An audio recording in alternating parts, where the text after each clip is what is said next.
final countdown.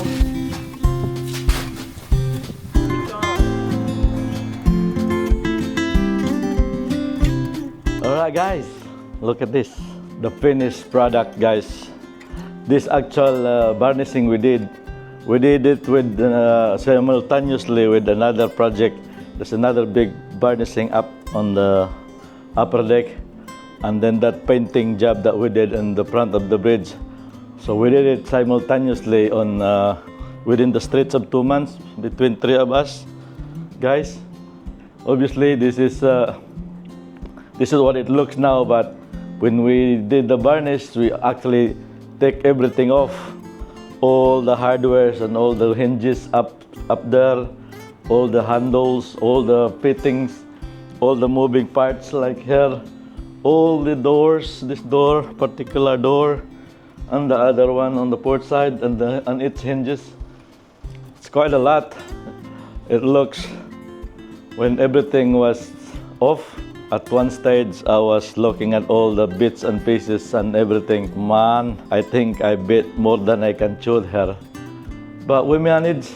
It wasn't a smooth sailing all the way there, because what happened was, because we have 3 big projects, guys. The weather about like 3 weeks ago, it was just relentless. It was windy and there was a lot of rain. So the schedule was a bit off because of the weather. So even though we managed to put the plastic here, the plastic cover, plastic tent, but another thing that threw our scheduling up is the pollen was so relentless. It actually started so much earlier, the pollen.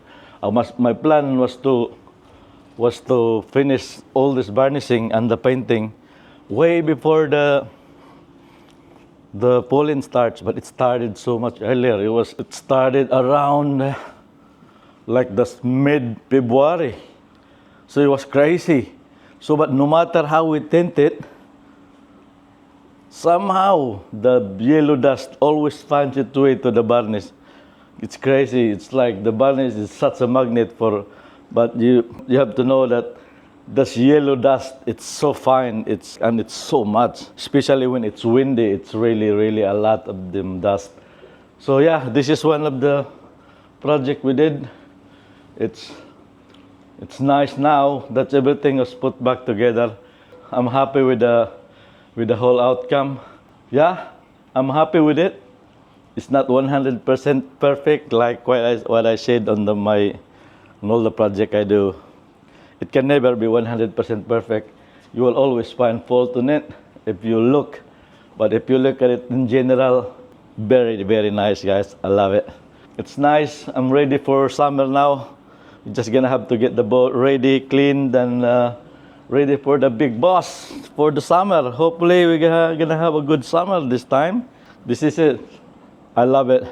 This is like the reward after I always like it's like saying your artwork, you know, every time you finish a project, it's what keeps me going, man, because of the outcome. You can see it all through the summer that you actually did this project. That's what makes us all proud, the boys, and it's looking sharp, man. You know, this project is not be finished like this without the hard work of Nick and Ariel. Thank you, guys. You know, you're my ever reliable, hard-working crew. And obviously, yes, before I forget, we actually did Seca here. This is brand new Seca all the way over there, and the lower deck as well. So it's all nice and been Seca'd. So, and then yeah, talking about Seca Flex, we haven't done the Seca around the windows on the front of the bridge yet. So hopefully next week we'll be able to do that, and then I'll be able to show you guys what it takes to Seca that thing.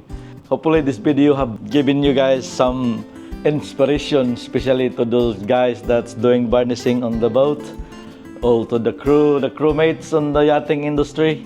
You know, if you love this video, give it a thumbs up, and if you haven't subscribed, please subscribe. It will help this channel grow a little bit more. Hopefully you have enjoyed it. A quick look of our big project during the winter time on the boat. So thanks for watching, guys, and thanks for the support. I will see you all again on my next video. Baboos for now.